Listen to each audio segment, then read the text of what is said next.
Em relação à atividade física, né, que é um outro pilar de hábitos de vida mais saudável. Então, o que a Organização Mundial de Saúde recomenda para melhorar a função cardiorrespiratória, a função muscular, melhorar também a saúde dos ossos e reduzir o risco de doenças, inclusive da depressão?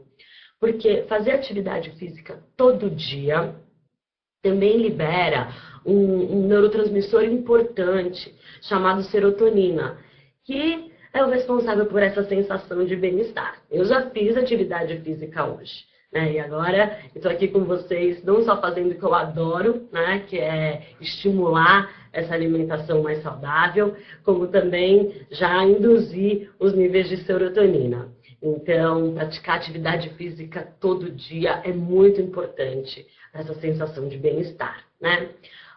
E como a gente já conversou também, atividade física não é só aquela programada. Ou seja, não é aquele momento que você vai fazer ginástica, ou que você marcou uma aula de dança, ou uma partida de futebol. Não. A atividade física, ela tem mais de um componente. Ela também está relacionada com a atividade física do lazer, né? Então, nos seus momentos de folga, você tem que ter prazer em fazer atividades que, né, aumentam a frequência respiratória e que gastem energia, né? Também utilizar a atividade física no deslocamento, no transporte, né? Como a gente viu, ou caminhar ou ir de bicicleta. No trabalho também, e durante as tarefas domésticas, sempre ter um comportamento mais ativo. Subir e descer escada, por exemplo, né? E também jogar, realizar esportes e os exercícios planejados. Lembrar que a escolha da atividade física tem que ser aquela que você goste. Inserida também dentro de um contexto familiar e de todas as atividades que você pode fazer dentro da sua comunidade. Quais são as recomendações para a gente manter o peso, né? Então, lembra, primeiro, a alimentação saudável, baseada em todos aqueles pilares que a gente já conversou, mas também realizar atividade física.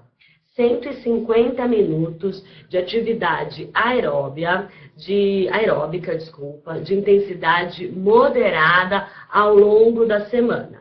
Você pode distribuir aí 30 minutos, 5 vezes na semana, por exemplo. O importante é que seja no mínimo 10 minutos sem parar, 10 minutos contínuos. O que é uma intensidade moderada? É caminhar rapidamente, andar de bicicleta no ritmo mais acelerado, né? Exercícios com peso também que são de intensidade moderada. Também, ou você pode substituir por 75 minutos de atividade física aeróbia de intensidade vigorosa. É aquela que a gente transpira bastante, que eleva muito a frequência respiratória. Então, uma aula de dança, como eu já comentei, ou uma partida de futebol, né? Ou uma aula de spinning, né? Que é aquela aula de bicicleta onde a frequência cardíaca é bem elevada. Então, daí você deve realizar 75 minutos por semana, ou 150 moderada, ou 75 vigorosa. Lembra, pelo menos 10 minutos contínuos por dia. Para um benefício adicional, principalmente para promover também a redução do peso, essa quantidade deve ser dobrada. Então, 300 minutos por semana de atividade com intensidade moderada ou 150 de intensidade vigorosa, né? As atividades para fortalecer a nossa musculatura, elas também devem ser encorajadas, ou seja, a gente tem que fazer aí exercícios com peso ou musculação no mínimo 2 vezes ou mais por semana. Existem vários vídeos hoje na rede que vão ajudar você a fazer exercícios com peso em casa também, né? Então, para facilitar a vida e até diminuir os custos com isso. O ideal é que a gente incorpore isso como um hábito e faça, porque essa atividade física é muito importante para a gente melhorar a saúde e a nossa sensação de bem-estar. Olha lá, esse estudo que foi publicado em 2017, numa revista científica importante, ele mostrou o efeito do exercício físico em dietas com redução de energia. Então, olha o que esses pesquisadores fizeram. Né? Eles colocaram 82 pessoas com classificação de obesidade, né? 82 indivíduos obesos, e dividiram em 2 grupos. Os 2 grupos receberam uma dieta hipocalórica, ou seja, uma dieta baixa em caloria. Porém, o grupo de número 2 também foi feita caminhada regular 2h30 por semana. E esse projeto, na verdade, esse estudo foi realizado por 12 semanas, né, aproximadamente aí 4 meses. Então, depois, olha o que eles observaram. Que, como a gente pode ver no gráfico, né, então a gente tem aqui, nesse eixo, a composição corporal, na verdade, o peso corporal pelo tempo, né? E aí observa que a menor curva é aquela dos indivíduos do grupo 2, ou seja, os que mais perderam peso no mesmo período de tempo foi aqueles que não só realizou uma dieta apropriada, como também realizou atividade física. Então, a atividade física entra para potencializar e otimizar os efeitos dessa alimentação mais saudável. Não só isso, eles também observaram que o grupo 2 teve uma melhora na resistência à insulina, ou seja, melhora no padrão de glicemia do sangue e também uma redução do risco das doenças cardiovasculares. Então, aí todos os benefícios adicionais da atividade física. Quando a gente pensa em atividade física, um nutriente bem importante que todo mundo se pergunta é a quantidade de proteína. Então, vamos falar um pouquinho sobre ela, né? O que a gente tem visto ou estudado hoje é que o consumo diário dessa proteína, ele deve ser fracionado, ou seja, a quantidade ótima por porção varia aproximadamente, é aproximadamente de 20 gramas de proteína diária, 20 gramas de proteína por porção ou por refeição, para aumentar a síntese proteica, no músculo principalmente. Porções maiores não levam a benefícios adicionais. Se vocês olharem para o gráfico, isso quer dizer a síntese proteica no músculo pela quantidade de proteína. Observem que essa síntese aumenta até 20 gramas. Mas depois, isso entra num platô, né? Ou seja, não aumenta muito quanto maior é a dose de proteína. Qual que é a ideia aqui? A ideia é, por exemplo, um indivíduo de 70 quilos, que precisa consumir 110 gramas de proteína por dia, não consumir isso de uma única vez, mas sim fracionar em 20 gramas por refeição ou por lanche. Assim a gente consome proteína várias vezes ao dia, nessas porções de 20 gramas, e é isso que contribui para a melhor formação dos nossos músculos e, mais ainda, contribui para a sensação de saciedade, porque a gente vai ter proteína presente em todas as refeições. Então, aí é uma consideração importante. Em termos gerais, para aquelas pessoas que têm exercício de força com a musculação e que visam o ganho de massa muscular, isso fica por volta de 1,6 a 1,7 gramas de proteína por quilo de peso. Se faz só exercício de resistência, um exercício menos vigoroso, 1,2 a 1,6 gramas de proteína por quilo de peso.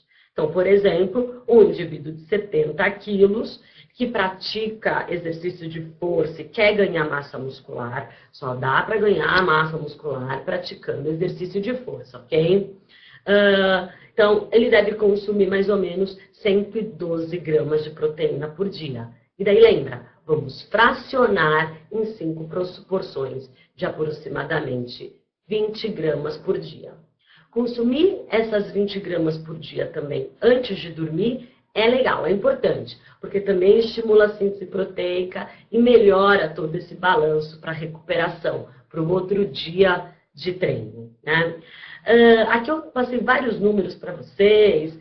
Tem que lembrar que essa avaliação individual, ela deve ser feita com acompanhamento de um nutricionista ou um médico, né? É sempre bacana a gente usar os profissionais para acompanhar e embasar aí toda a quantidade, quando a gente pensa numa avaliação individual, tá?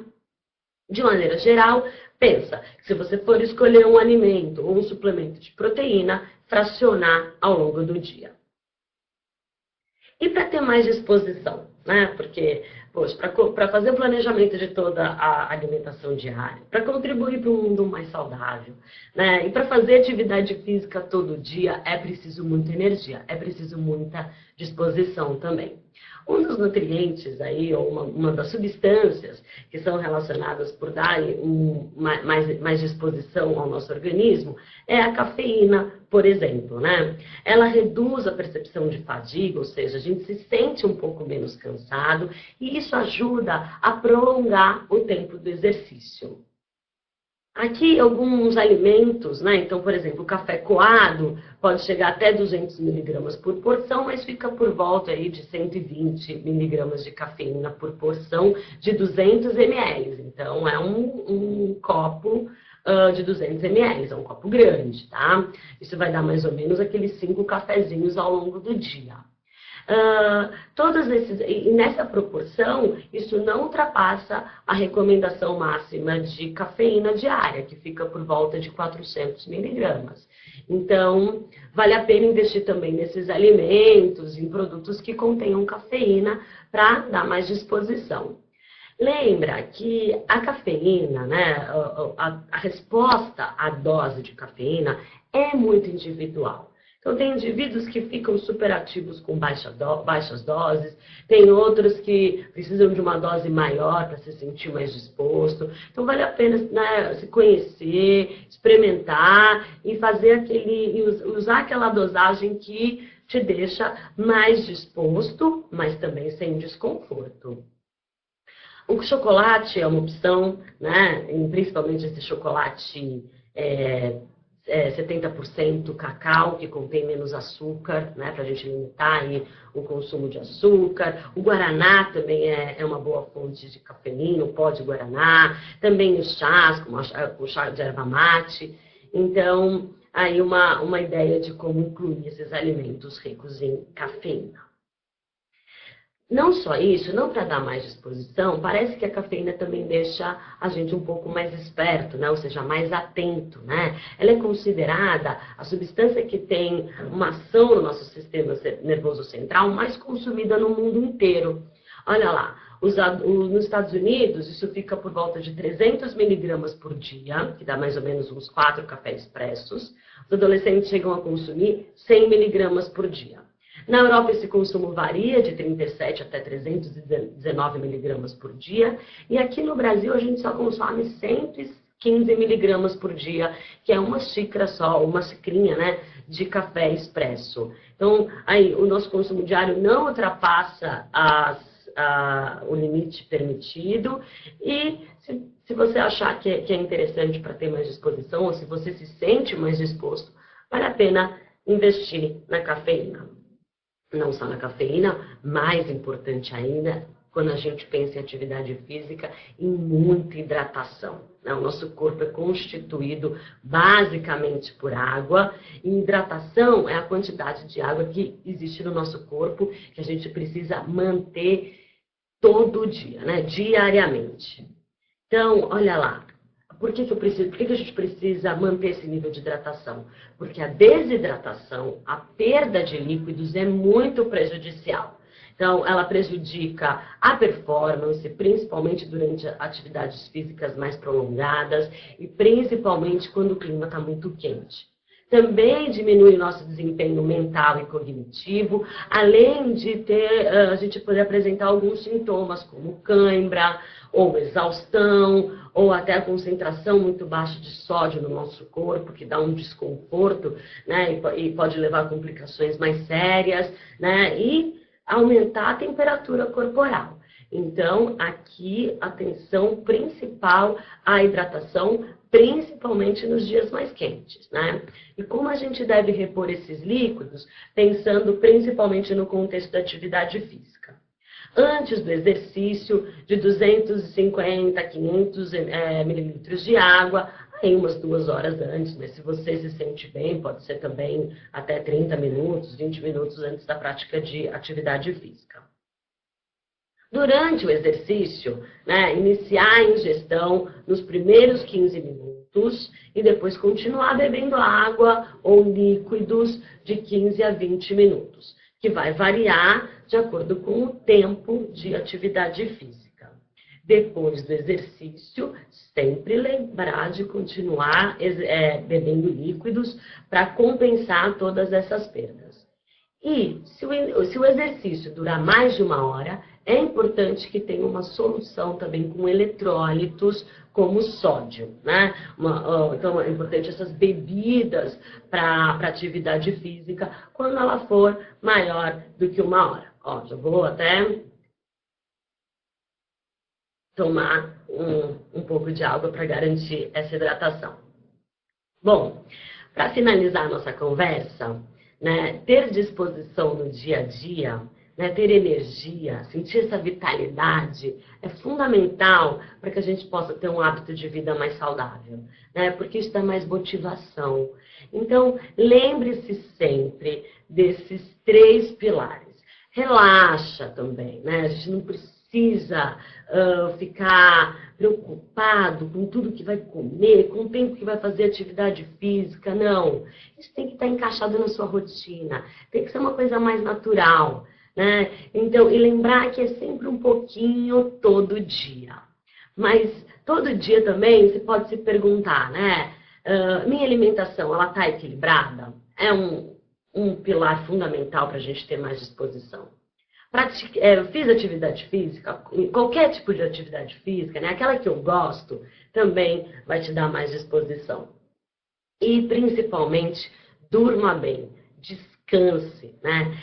Estar descansado é o que mais aumenta a nossa disposição, a nossa sensação de bem-estar. Né? Porque assim, quando a gente está mais descansado, mais disposto, a gente consegue realizar todas as nossas atividades e contribuir sempre para um estilo de vida mais saudável, mais ativo. Eu espero que vocês tenham gostado desse treinamento. Eu espero que vocês consigam aderir a todas essas dicas que eu conversei com vocês aqui. Contem sempre comigo. Muito obrigada pela presença de vocês. E não se esqueçam, agora, no final desse treinamento, de acessar e responder a pesquisa de satisfação. Muito obrigada, foi um prazer muito grande e até uma próxima.